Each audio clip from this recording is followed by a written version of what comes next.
Hello दोस्तों, मैं आपसे स्वागत करता हूं आपका साइन ऑन अभी क्लासेस के इस छोटे से परिवार में। आज का जो टॉपिक हमारा होगा वो होगा क्लास 10 का pair of linear equation in two variable, यानी कि दो चर वाले रैखिक समीकरणों के योग। इससे पहले हमने अपने टॉपिक में ये जाना था कि लीनियर इक्वेशन होते क्या हैं और उनको कैसे सॉल्व करते हैं। हमने पढ़ा था नॉर्मली से कि एक लीनियर इक्वेशन हो यानी एक हो या दो हो तो कैसे उनको हम ग्राफिकली रिप्रेजेंट करते हैं। इन सब चीजों के बारे में हमने पढ़ चुके हैं, यानी ये सब चीजें हम पिछले क्लास में पढ़ चुके हैं। इससे पहले 3 वीडियो आए हैं, उन वीडियो में हम अच्छे तरीके से इसको जान चुके हैं। तो प्लीज मैं आपसे रिक्वेस्ट करूंगा, अगर आपने अभी तक पिछला क्लास नहीं देखा, देखिए मैं हर बार करता हूं कि आप पिछला क्लास को देखिए, यानी मैं ये चाहता हूं आप कोई भी लेसन पढ़ रहे हो ना तो पहले स्टार्टिंग जानो यार उसका। जब तक बेस आपको नहीं पता होगा फिर आप लेसन को नहीं समझ सकते हो, एक्सरसाइज को नहीं कर सकते हो, ठीक है। तो अभी तक हमने 3.1 के इंट्रोडक्शन क्लास को पढ़ा था, एग्जाम्पल पढ़ा और 3.1 एक्सरसाइज को सॉल्व किया है। तो अगर आप तक ने अभी तक नहीं पढ़ा है तो उन चीजों को जाकर आप पढ़ लेंगे। और हमेशा की तरह एक बात और, अगर फिर भी आपको वहां पे कोई डाउट होता है, आपको कोई क्वेश्चन पूछना होता है, तो मैं हर वीडियो के नीचे डिस्क्रिप्शन बॉक्स में अपने एक व्हाट्सएप ग्रुप का लिंक प्रोवाइड कर देता हूं कि आप जो भी अगर केवल आपको कोई कंफ्यूजन होता है, कोई क्वेश्चन पूछना होता है तो आप ग्रुप में ज्वाइन होकर वो हमसे पूछ सकते हैं। उसके अलावा ग्रुप में कुछ नहीं है, ठीक है। तो अगर आपको कोई क्वेश्चन पूछना है तो आप उस ग्रुप में ज्वाइन हो सकते हैं। चलिए कोई बात नहीं, आगे चलते हैं। और हाँ, नोट्स चाहिए तो मेरे FB page success is everything, उसका भी नीचे भी नेम प्रोवाइड होता है, उस पर भी आप ज्वाइन करके या उसको आप देख के वहां से नोट्स अपना लिख सकते हैं। चलिए बातों को आगे बढ़ाते हैं और अपना जो नया चीज है यानी नेक्स्ट अपना जो हमको पढ़ना है वो 3.2 का इंट्रोडक्शन क्लास है। यानी हम अपने अगले एक्सरसाइज का इंट्रोडक्शन क्लास पढ़ेंगे, फिर एग्जाम्पल और फिर एक्सरसाइज को सॉल्व करेंगे। हमेशा की तरह यही हमारा फार्मूला चलता हुआ रहेगा, ठीक है। तो अगला जो हमारा टॉपिक है उसको हमको पढ़ना क्या है, graphically method of solution of PLE2V। देखिए इसको, ये आपका pair of linear equation into variable, बहुत लंबा नाम पड़ जा रहा है इसलिए मैं नाम को अब बार बार नहीं लिखूंगा, मैं हर जगह इसी को लिखूंगा, यानी pair of linear equation into variable. तो आप इसको समझ जाइएगा, यानी ये दो चर वाले रैखिक समीकरणों के युग्म है।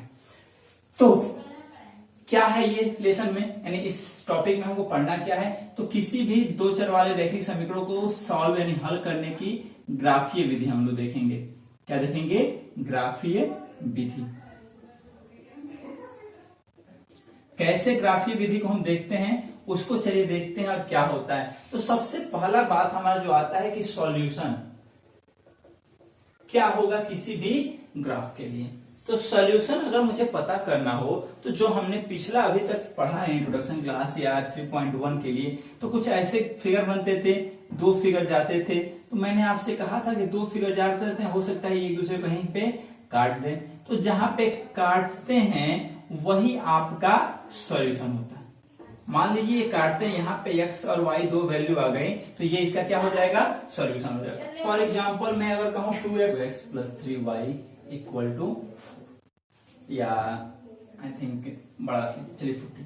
अगर मैं कहूं कि इस समीकरण के लिए सॉल्यूशन के लिए, और दूसरा रख लेता हूं 4x plus 6y equal to 28। अब मेरे पास दो समीकरण दिखाई दे रहे हैं। अब इन दोनों समीकरण के मैं सॉल्यूशन पूछना चाहूं तो सॉल्यूशन का मतलब यही हमारा x और y की कौन से वैल्यू होंगे जो x और y की जगह पे रखने पे इसका मान आ जाए, यानी यहां पर भी रखने पे वही मान ये मान आ जाए, तो वही उसका सॉल्यूशन होता है। तो जब मैं बात कर रहा था हमारे पास समीकरणों की, अब इसको ग्राफ विधि द्वारा जो हमको दिखानी है, उसमें हमने एक चीज पढ़ा था पिछले क्लास में, हमने जाना था कि कोई भी चीजें होंगी यानी दो लाइन होंगी वो तीन तरीके से एक दूसरे पे डिपेंड होंगी। फर्स्ट इंटरसेक्ट करेंगी यानी प्रतिच्छेदित करेंगी, काटेंगी, प्रतिच्छेदित, इसको हम बोलते हैं इंटरसेक्ट। दूसरा कोइंसाइड होंगी एक दूसरे की, कोइंसाइड होंगी मतलब कि संगामी कर सकते हैं, संपाती कर सकते हैं, ठीक है, ये होंगी। तीसरा पैरेलल होंगी। पैरेलल मतलब क्या होंगी? समांतर होंगी। यानी इस तरह से मैं कहूं आपसे, तो ये तीन चीजें हमको मिलने वाली हैं अगर दो लाइनें हैं तो। इंटरसेक्ट करती हुई, काटती हुई, कोइंसाइड करते हुए, संगामी और संपाती, और तीसरा जो होगा वो पैरेलल होगा। तो जब मैं बात करता हूं इसकी, तो मान लीजिए मेरे पास यहाँ पे कुछ है, ठीक है, एक यहां से लाइन गया और दूसरा लाइन मान लीजिए यहां से गया। तो अगर ये लाइन एक दूसरे को यहाँ पे इंटरसेक्ट कर रही है, तो ये जो पॉइंट होगा ना, यहाँ पे x और y की जो वैल्यू होंगी वही इसका सॉल्यूशन होगा। क्या होगा? वही इसका सॉल्यूशन होगा। यानी मैं इस तरह से इसका सॉल्यूशन दिखा सकता हूं। दूसरा, कोइंसाइड होंगी, तो मान लीजिए मेरे पास दो चीजें हैं, ठीक है, एक लाइन ये हो गया और दूसरा लाइन भी इसी के ऊपर हो गया। अगर मेरे पास दो लाइनें होंगी तो एक दूसरे को जहां जहां टच करेंगी, ये सारे पॉइंट तो इसके सॉल्यूशन होंगे, तो इन सारी जगह पे सॉल्यूशन हो जाएंगे। और तीसरा, अगर पैरेलल है, एक यहाँ पे एक यहाँ पे है, ये दोनों लाइनें एक दूसरे को कहीं टच नहीं कर रही है, इसका कोई सॉल्यूशन नहीं होने वाला। इन्हीं चीजों को हमको देखना है, कहां पे कौन सी कंडीशन अप्लाई होती है और कैसे होती है। चलिए देखते हैं इसी को आगे विस्तार से। चलिए इरेज करते हैं इसको।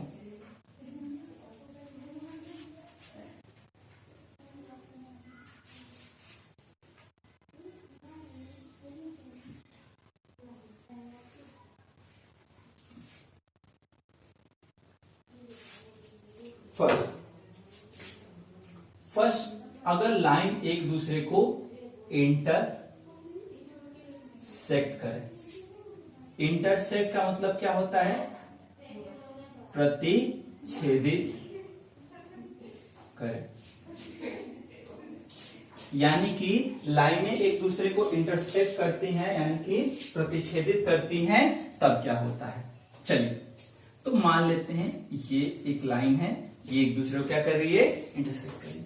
तो इंटरसेक्ट करने की कंडीशन में जहां पर ये इंटरसेक्ट करेंगी वही इसका सॉल्यूशन होगा। इस आधार पे हम कह सकते हैं जो इसके सॉल्यूशन होंगे वो केवल और केवल एक होंगे। यानी अगर लाइनें दोनों एक दूसरे को इंटरसेक्ट कर रही हैं तो उसके केवल और केवल एक सॉल्यूशन होंगे, यानी उसका केवल एक हल होगा। इसी एक हल को हम कहते हैं, ये जो सॉल्यूशन होता है हमारा यूनिक सॉल्यूशन होता है। कौन सा सॉल्यूशन होता है? यूनिक सॉल्यूशन होता है, जिसको हिंदी में हमने बोला अद्वितीय हल। यानी आपकी बुक में जो क्वेश्चन देगा उसमें अगर हिंदी मीडियम से आप हो, यूपी बोर्ड, बिहार बोर्ड से हो, तो आपको लिखेगा अद्वितीय हल। अब इस यूनिक अद्वितीय हल का मतलब क्या है? आपसे क्वेश्चन देगा, उसमें ये पूछ देगा, बताइए ये समीकरण कौन सा ऐसा समीकरण है जिसमें अद्वितीय हल होगा। अद्वितीय हल होगा मतलब कि यूनिक सॉल्यूशन होगा। यूनिक सॉल्यूशन होगा मतलब उसका एक हल होगा। और एक हल कब होगा? जब दो लाइनें एक दूसरे को इंटरसेक्ट करती हैं। अब यूनिक होगा तो ये कंसिस्टेंट होता है। क्या होता है? कंसिस्टेंट। इसी को हिंदी में हम बोलते हैं संगत। कंसिस्टेंट, या हम बोल देते हैं कंसिस्टेंट पेयर, PAIR, संगत।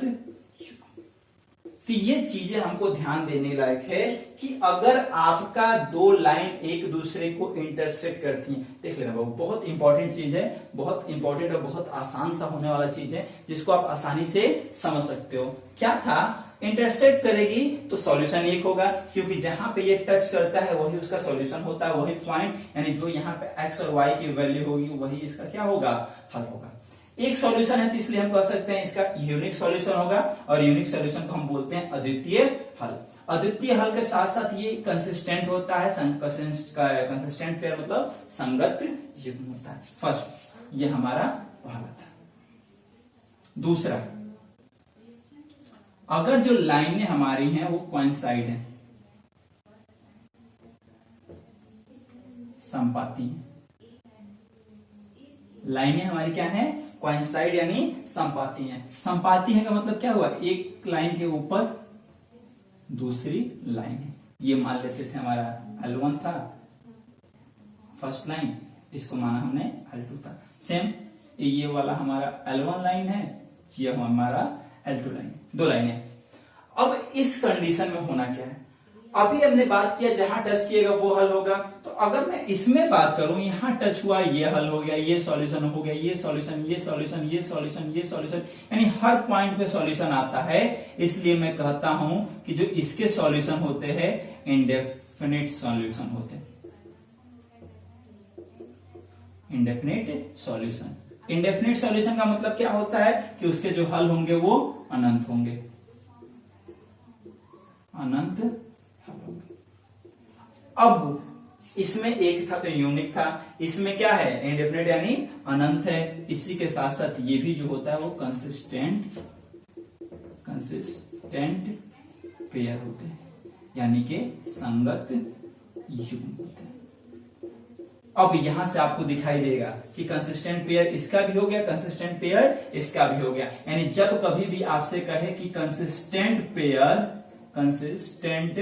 पेयर यानी संगत युग्म, तो उसमें आपका इंटरसेक्टिंग वाला भी हो सकता है और क्वाइन साइड वाला भी हो सकता है, यानी प्रतिच्छेदित भी हो सकते हैं और संपाती भी हो सकते हैं। तो जब भी कंसिस्टेंट कहे तो आप संगत कहे तो आप जरा सा भी ना सोचिएगा, वो आपका दोनों हो सकता है, इंटरसेक्टिंग वाला भी हो सकता है और क्वाइन साइड वाला भी हो सकता है, संपाती वाला भी हो सकता है। थर्ड वन, दो कंडीशन हो गए, पहला इंटरसेक्ट कर रहा है, दूसरा क्वाइन साइड हो रहा है। थर्ड, अगर एक दूसरे के पैरेलल हो, मतलब कि समांतर। अब जब वो एक दूसरे के समांतर हैं दो लाइनें, फॉर एग्जांपल मेरी एक लाइन ये है L1, एक लाइन ये है L2।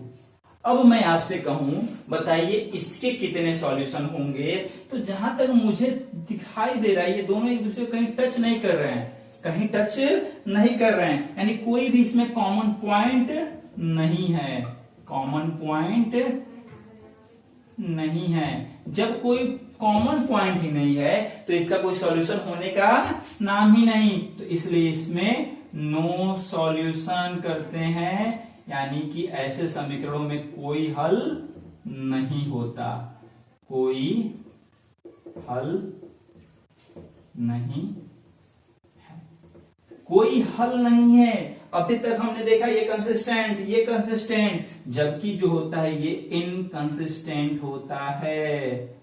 इनकंसिस्टेंट मतलब असंगत पेयर, असंगत युग्म ये होता है।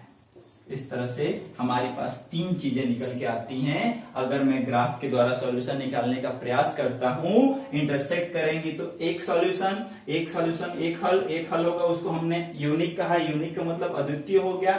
जब अद्वितीय है इसका मतलब वो कंसिस्टेंट है, कंसिस्टेंट मतलब उसका संगत युग्म है, और संगत युग्म है इसलिए इसका सॉल्यूशन निकालें। नेक्स्ट था हमारा कोइंसाइड था, संपाती था।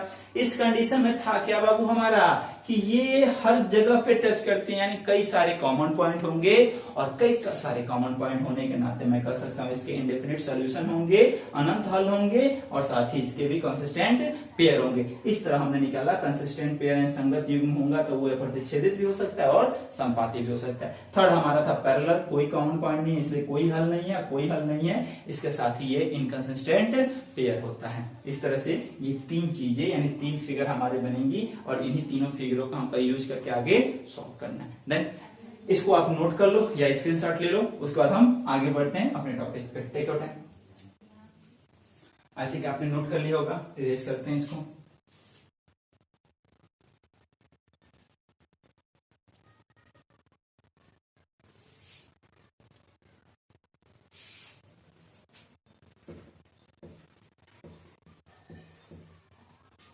चलिए एग्जांपल लेते हैं, उसके बाद इसको सॉल्व करते हैं। आपके बुक का ये एग्जांपल नंबर 1। क्या कह रहा है क्वेश्चन हमारे पास है, क्वेश्चन कह रहा है बुक में लेते हैं तो कह रहा है x - 2y। मैंने आपसे पहले भी कहा था कि आप एनसीईआरटी को प्रीफर करते रहिएगा, एनसीईआरटी ही लीजिएगा, एनसीईआरटी इस क्वेश्चन को सॉल्व करिएगा। 3x - 4y - 20 = 0।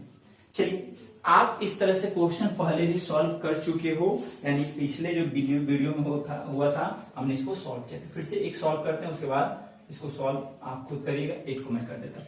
यानी हमारे पास दो समीकरण है, एक है x - 2y = 0, दूसरा है 3x minus 4y minus 20 equal to 0। Equation number 1, इसको हम कर सकते हैं 3x minus 4y equal to 20। Equation number 2। अगला हम क्या काम करते थे, इक्वेशन 1 और इक्वेशन 2 से हम एक चार्ट बनाने का तैयार करते थे। तो समीकरण 1 से क्या कहता है, समीकरण 1 x minus 2y equal to 0। x की वैल्यू आपको पुट करनी थी, x बराबर 0 लेने पर, यानी x बराबर जब 0 लेते हो तो 0 माइनस 2y इक्वल टू 0 आप सॉल्व करते हो, तो इसको डायरेक्ट सॉल्व करते हैं, y की वैल्यू कितनी आ गई 0। यानी जब मैंने x की वैल्यू 0 ली तो y की भी वैल्यू कितनी आ गई 0। नेक्स्ट वैल्यू हम क्या लेंगे, चलिए 1 लेंगे तो इधर जाएगा तो ये फ्रैक्शन में आएगा, नहीं लेते हैं 2 लेके चलते हैं। x बराबर 2 लेने पर तो कितना हो जाएगा 2 माइनस 2y बराबर 0। ये इधर जाके माइनस 2y बराबर माइनस 2, ये कट गया, आ गया 1। y की वैल्यू कितनी आ गई 1, यानी x की वैल्यू 2 तो y की वैल्यू कितनी आ गई 1। इस तरह से मैं कह सकता हूं हमारे पास जो समीकरण यानी जो चार्ट निकल के आता है वो कुछ ऐसा चार्ट बनेगा। चार्ट क्या है आपके पास, ये x की वैल्यू, ये y की वैल्यू। x की वैल्यू कितने लियो आप पहले देखो, x की वैल्यू 0 लियो तो y की वैल्यू कितनी आ गई है 0। x की वैल्यू 2 लियो तो y की वैल्यू कितनी आ गई है 1। अब आओ इक्वेशन नंबर 2 से, समीकरण 2 से इक्वेशन नंबर 2। इक्वेशन नंबर 2 हमारे पास है क्या, 3x minus 4y equal to 20। थोड़ा सा सुधार कर लीजिएगा, ये प्लस 4y होगा, नहीं तो फिर हमारा क्वेश्चन गलत हो जाएगा। यानी यहाँ पे क्वेश्चन में प्लस 4y होगा, यहाँ पर प्लस, यहाँ पर भी प्लस। चलिए जिस तरह से हमने पहले इक्वेशन को सॉल्व किया उसी तरह से दूसरे इक्वेशन को हम क्या करेंगे, सॉल्व करेंगे। x बराबर 0 लेने पर जब हम x की वैल्यू 0 लेंगे तो जो y की वैल्यू आएगी वो कितनी आएगी, 3 into 0 plus 4y equal to 20। यहां से हम कर सकते हैं 4y इक्वल टू 20, यानी y की वैल्यू जो हमारे निकल के आ गई वो कितनी आ गई 5। x की वैल्यू 0 तो y की वैल्यू कितनी आ गई 5। सेकेंड थिंग, अब x की वैल्यू 1 रख के चलिए, फ्रैक्शन में आएगा, नहीं लेंगे। 2 रख के चलिए, फ्रैक्शन में आएगा, छोड़ देंगे। आप डायरेक्ट 4 रखिए, यानी अगर मैं 4 रखने का प्रयास करता हूं, x बराबर 4 लेता है तो 4 लेंगे तो 12 यहाँ पे आ जाएगा, 4 लेने पर y की वैल्यू 2। राइट हमने किया, आप इसको सॉल्व कर लीजिए। x की वैल्यू 4 तो y की वैल्यू कितनी आ गई 2। अब इसके लिए भी हम वैसे ही चार्ट बनाएंगे, तैयार कीजिए हमारा चार्ट। x y, x की वैल्यू 0 तो y की वैल्यू 5, x की वैल्यू 4 तो y की वैल्यू 2। बना लीजिए अब अपना ग्राफ, यानी जो क्वेश्चन आपसे कहा था ग्राफ के द्वारा रिप्रेजेंट करने को, आप अब ग्राफ के द्वारा इसको रिप्रेजेंट करेंगे। लाइन कितना है, तो मैक्सिमम लाइन हमारा 5 है, तो 5 बहुत है लेने के लिए। 1 2 3 4 5, 1 2 3 4 एंड 5 6 कर लीजिए। 1 2 3 4 5। चलिए नीचे भी माइनस माइनस कोई प्रॉब्लम नहीं है। पहला 0, ये वाला हो गया 0, सेकेंड 2, 1 1 2 2 यहाँ पे आया, 1 यहाँ, दोनों क्रॉस पॉइंट यहाँ पे 2, 1 दोनों को मिला दीजिए, ये लाइन है, ये आपका हो गया फर्स्ट लाइन। जो लाइन आपका फर्स्ट था क्या था, x minus 2y equal to 0। दूसरा 0,5, 0 यही था, 5 1 2 3 4 5, ये वाला हो गया आपका लाइन 0,5। 4,2 1 2 2 4 यहाँ पे 2 यहाँ पे, दोनों का क्रॉस पॉइंट ये। अब इस लाइन को आप मिला दीजिए, यानी इस तरह से कह सकते हैं कि ये लाइन, दूसरा वाला लाइन भी हो गया। ये लाइन 1 था, ये लाइन 2 था। अब जहां तक हमको दिखाई दे रहा है दोनों लाइनें एक दूसरे को क्या कर रही हैं, क्रॉस कर रहे हैं, सॉरी काट रही हैं, इंटरसेक्ट कर रही हैं। और जहां पे इंटरसेक्ट करती वही उसका सॉल्यूशन हुआ। तो कहां पे इंटरसेक्ट किया इसने, 4 और 2 पे, यानी इसका जो सॉल्यूशन आएगा वो होगा 4, 2, यानी जो आपका क्वेश्चन था यानी क्वेश्चन ये दोनों क्वेश्चन था, तो इसका सॉल्यूशन निकल के आएगा होगा 4,2, यानी कि दोनों सवाल में यानी x और y की जगह पे, x की जगह पे हम 4 और y की जगह पे 2 रख के चलेंगे तो दोनों समीकरण हमारे सॉल्व हो जाएंगे। तो इस तरह से ये क्वेश्चन थे, जिस क्वेश्चन को हम क्या करते हैं, सॉल्व करते हैं और ग्राफ के द्वारा दिखाते हैं। चलिए अपना इसको नोट कर लीजिए, उसके बाद आगे बढ़ते हैं। Take your time please. चलिए इरेज करते हैं इसको।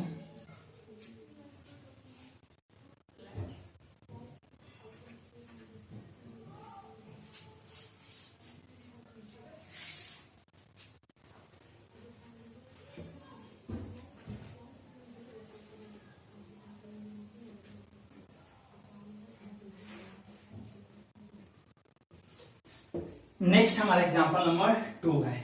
एग्जांपल नंबर 2 क्या कहता है,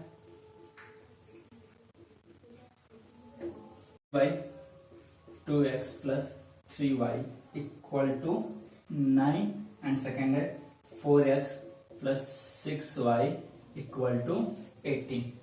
अब इसको भी सॉल्व करना है तो आप इसको भी उसी तरह सॉल्व करोगे। क्या, इक्वेशन नंबर 1 है, इक्वेशन नंबर 2 है, यानी जब भी आप इसको सॉल्व करते थे तो क्या करोगे, एक चार्ट बनाओगे इक्वेशन 1 के लिए, जिसमें x और y की वैल्यू निकालोगे, x की वैल्यू कितनी आएगी, y की वैल्यू कितनी आएगी। उसके बाद आप इक्वेशन नंबर 2 से भी वैसा ही चार्ट बनाओगे, x की वैल्यू निकालोगे, y की वैल्यू निकालोगे और देखो क्या आएगा, और लास्ट में इसका आप ग्राफ बनाओगे और चेक करोगे आइदर इट्स इंटरसेक्ट या कोइंसाइड और पैरेलल। कैसे पता चलेगा, तो आप अगर क्रॉस करता है तो इंटरसेक्ट है, वही उसका सॉल्यूशन, नहीं करता है इसका मतलब वो क्या है, अगर एक के ऊपर एक है तो कोइंसाइड है, अगर छूता भी नहीं है तो पैरेलल है। चलिए अगर हमको ध्यान में देखें तो 2 4 3 6 9 18 एक क्रम में है, तो इसका मतलब ये कोइंसाइड होंगे। आप इसको सॉल्व कर लीजिएगा, ये कोइंसाइड आएंगे। अब जैसे ही लाइन कोइंसाइड आए यानी एक के ऊपर एक आए तो इसके सॉल्यूशन कौन से होंगे, तो इसके जहां जहां ये बिंदु होंगे ये इसके इंडेफिनिट सॉल्यूशन हो जाएंगे, कोई प्रॉब्लम नहीं है। तो इस क्वेश्चन को आप अपने मन से सॉल्व कीजिएगा, नहीं आता है फिर आप पूछ सकते हैं या तो कमेंट करके या तो व्हाट्सएप ग्रुप में। Next question, x plus 2y minus 4 equal to 0 and 2x plus 4y minus 18 equal to 0। ये भी क्वेश्चन आप ही खुद सॉल्व करोगे, वही काम करोगे, समीकरण 1 मानना होगा। कैसे, x plus 2y माइनस इधर आके 4, equation number 1, 2x plus 4y इधर आके 18 हो गया, इक्वेशन नंबर 2। इसके लिए भी आप चार्ट प्रिपेयर करोगे, फर्स्ट के लिए अलग से और सेकंड के लिए अलग से। जब 2 चार्ट आपके प्रिपेयर हो जाएंगे फिर आप इसको ग्राफ में दिखाओगे कि ये कैसे होंगे, कोइंसाइड है कि इंटरसेक्टिंग है कि पैरेलल है। तो 2 क्वेश्चन आपके लिए है, इन 2 क्वेश्चन को आप सॉल्व करके मुझे जरूर बताओगे। देखो क्वेश्चन दिया जाएगा, जब तक आप करोगे नहीं, केवल वीडियो देखने से नहीं होगा, चाहे जितने लोग भी हो वीडियो देखते हो, आप वीडियो देखो अच्छी बात है, बट थोड़ा सा आप थोड़ा कॉपी वर्क ज्यादा करो यार, थोड़ा जो सवाल दिया जाए उसको सॉल्व करो, स्किप ना किया करो, सवालों को स्किप करोगे फिर आपका घाटा होगा। स्किप करने से अच्छा है क्वेश्चन दो दिया जाए, आप वीडियो को पॉज करो, वीडियो देख रहे हो ना, अभी मैंने एक क्वेश्चन दिया, वीडियो को पॉज करो, सॉल्व करो, उसके बाद फिर से वीडियो को प्ले करो, फिर आगे बढ़ो। ये नहीं कह रहे सर कर लेंगे, इस तरह नहीं होता, ठीक है, इसको कर लेना। अब नेक्स्ट जो हमारा चीज है उसमें क्या करना है, यहां तक तो हमने समझ लिया कि कैसे किसी चीज को ग्राफिकली रिप्रेजेंट करते हैं। ग्राफिकली रिप्रेजेंट करने का मतलब है कि अगर हमारा क्वेश्चन दिया हुआ है उसको पता करना है कि सॉल्यूशन कितने होंगे, तो हम इसको ग्राफिक के द्वारा यानी ग्राफ के द्वारा कैसे दिखाते हैं। तो ये चीजें आप आई थिंक अच्छे से समझ गए होंगे, कोई डाउट हो पूछ लेना। अब आप हमसे एक बात कहोगे, सर क्या कोई ऐसा तरीका नहीं है, सर क्या कोई ऐसा तरीका नहीं है कि हम इतना लंबा जो प्रोसेस कर रहे हैं इस प्रोसेस को ना करते हुए डायरेक्ट बता दें कि ये इंटरसेक्टिंग है कि कोइंसाइड है कि पैरेलल है, मतलब कि या तो वो प्रतिच्छेदित है, संपाती है कि समांतर है। क्या हर बार इतना लंबा करना जरूरी है? हम कहेंगे क्यों जरूरी है भाई, जब मेथड है तो यूज करते हैं, उसका भी मेथड है। यानी आपसे क्वेश्चन में अगर ना कहे कि ग्राफ के द्वारा सॉल्व करो, क्वेश्चन में अगर लिख देगा कि ग्राफिकली इसको सॉल्व करो, फिर तो आपको ग्राफ बनाना है, ये सारी चीजें करनी पड़ेंगी। लेकिन अगर क्वेश्चन में ये नहीं लिखता है कि ग्राफ के द्वारा सॉल्व करो और सिर्फ आपसे पूछ देता है कि आइदर इट्स पैरेलल कोइंसाइड और इंटरसेक्टिंग। तो सिर्फ पूछे तो बताने के लिए आप कर सकते हो। तो फर्स्ट केस इंटरसेक्टिंग के लिए क्या होगा, उससे पहले हम एक चीज देख लें। हमने पढ़ा था कि इसका जो स्टैंडर्ड फॉर्म होता है वो क्या होता है, ax by प्लस सी बराबर 2 होगा। तो हमने कहा था दोनों को सेम होगा, लिख लो। अब क्या कर दो, 2 है तो a1 a2 b1 b2 c1 c2 ये चीजें होने वाली हैं, ठीक है। अब इसको साइड में रखो। फर्स्ट कंडीशन क्या था आपका, इंटरसेक्टिंग का। इंटरसेक्टिंग का अगर एक दूसरे को प्रतिच्छेदित कर रही हैं तो फिर ऐसा क्या है कि हम बिना सॉल्व किए यानी सिर्फ देख कर बता दें कि एक दूसरे को प्रतिच्छेदित कर रही है।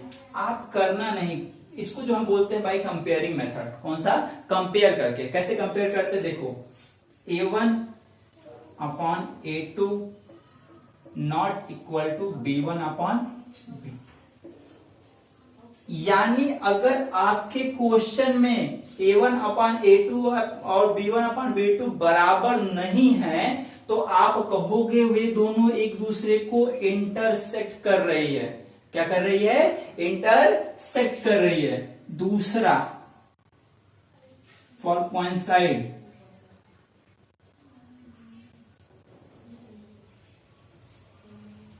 इसके लिए क्या क्वेश्चन होता है, देखिए a1 upon a2 equal to b1 upon b2 equal to c1 upon c2। अगर a1 upon a2, b1 upon b2 और c1 अपॉन c2 तीनों बराबर हैं, इसका मतलब वे एक दूसरे को संपाती हैं यानी कोइंसाइड हैं। थर्ड, पैरेलल के लिए क्या होता है, समांतर के लिए। इसमें भी वही इक्वेशन लगेगा, a1 upon a2 equal to b1 upon b2 not equal to c1 upon c2। अगर ऐसे आपके फॉर्म दिखाई दें इसका मतलब वो लाइनें क्या है, आपस में समानता है, ठीक है। चलिए इसको फटाक से स्क्रीनशॉट लीजिए, नोट कीजिए, आगे बढ़ते हैं तुरंत जल्दी। चलिए इरेज करते हैं इसको। अब थोड़ा एग्जाम्पल से इसको समझते हैं और इसको ऊपर लिख लेते हैं।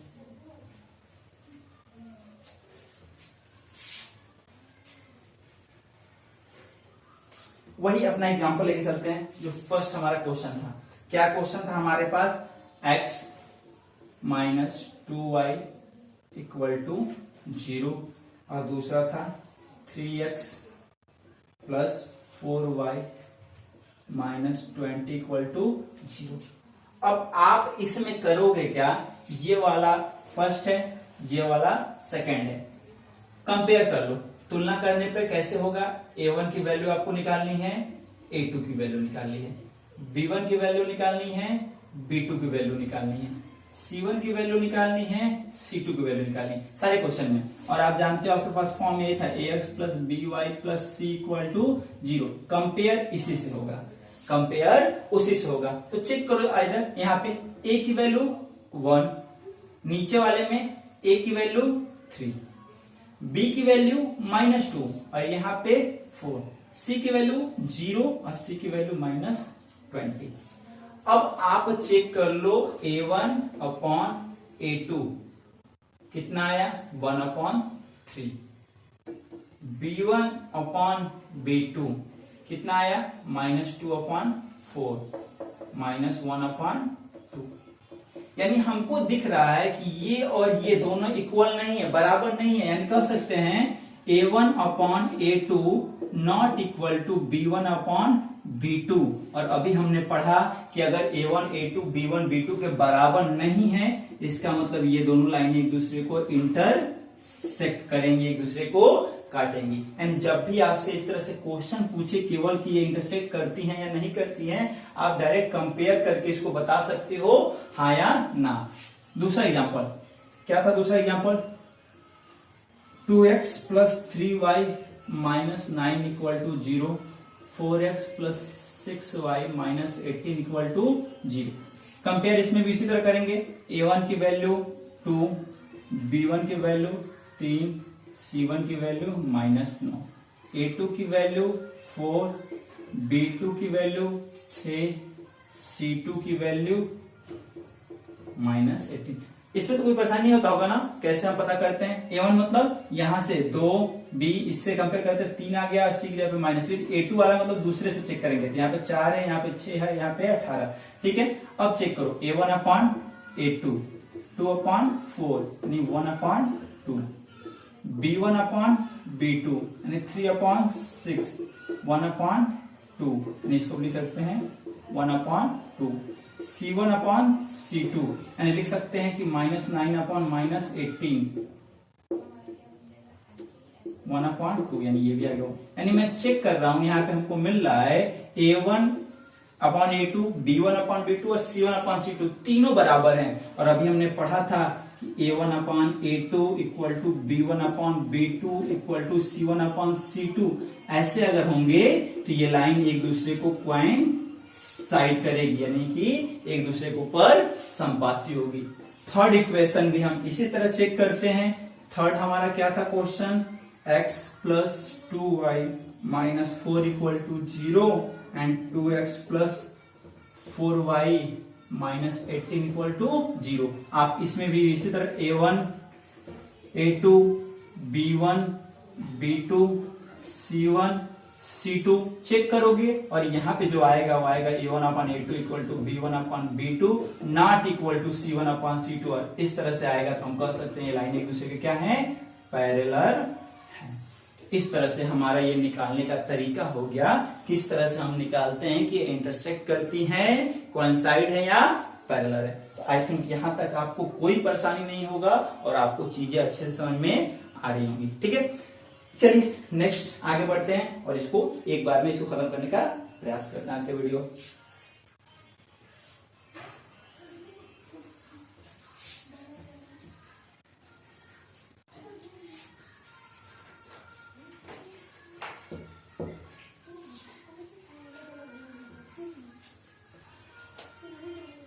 चलिए अभी तक हमने जो पढ़ा क्या उसी को हम एक बार देखते हैं, उसका वीडियो को खत्म करते हैं। सबसे पहला हमने पढ़ा अगर लाइनें एक दूसरे को इंटरसेक्ट कर रही हैं, इंटरसेक्ट करेंगी तो उसके एक सॉल्यूशन होंगे।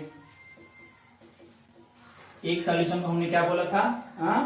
जी हाँ, यूनिक सॉल्यूशन, जिसको हिंदी में हमने बोला था ये दूसरे क्या है? अद्वितीय हल है। अद्वितीय हल होने के साथ साथ हमने बोला था ये कंसिस्टेंट है। कंसिस्टेंट मतलब क्या है? संगत है। अब इसके बाद हमने पढ़ा था कंपेयर के द्वारा। कंपेयर में हम क्या देखते हैं? A1 upon A2 not equal to B1 upon B2। अगर ये भी फॉलो होता है तो हम कह सकते हैं कि लाइन एक दूसरे को क्या कर रही है? इंटरसेक्ट कर रही है। इंटरसेक्ट कर रही है, प्रतिच्छेदित कर रही है। ये फर्स्ट है। दूसरा हमने क्या पढ़ा? लाइनें एक दूसरे के ऊपर कोइंसाइड हैं, संपाती हैं। इस कंडीशन में हमारे पास इंडेफिनिट सॉल्यूशन है। इंडेफिनिट सॉल्यूशन आए इसका मतलब हम कह सकते हैं कि ये भी जो थी कंसिस्टेंट थी। और इसका जो फॉर्म था वो क्या था? A1 upon A2 equal to B1 upon B2 equal to C1 upon C2। Third parallel थी। इसमें क्या था? No common point. Common point नहीं थी इसलिए हम कह सकते थे नो सॉल्यूशन, यानी इसका कोई हल भी नहीं होगा। और ये जो था इनकॉन्सिस्टेंट थी और इसका जो फॉर्म था A1 upon A2 equal to B1 upon B2 not equal to C1 upon C2। इस तरह से ये तीनों चीजें हमको मिल के आ गई। आज के चैप्टर में हमने कुल मिला जुलाकर यही चीजें पढ़ी हैं। ठीक है, आई थिंक वीडियो आपको पसंद आया होगा और उससे ज्यादा मेन है समझ आया होगा। समझ में आया होगा तो आप इसको नोट कर लेंगे। अगले वीडियो में हम इसके कुछ एग्जाम्पल और फिर एक्सरसाइज को सॉल्व करते हैं। तो आई थिंक आज के लिए बस इतना ही रहने देते हैं। नेक्स्ट वीडियो मिलते हैं इसके कुछ एग्जाम्पल के साथ और अगले एक्सरसाइज के साथ 3.2 के साथ। और वीडियो पसंद आई हो तो दोस्तों के पास शेयर करें, ज्यादा से ज्यादा लोगों को इसको जोड़ें। धन्यवाद। Have a good day, take care.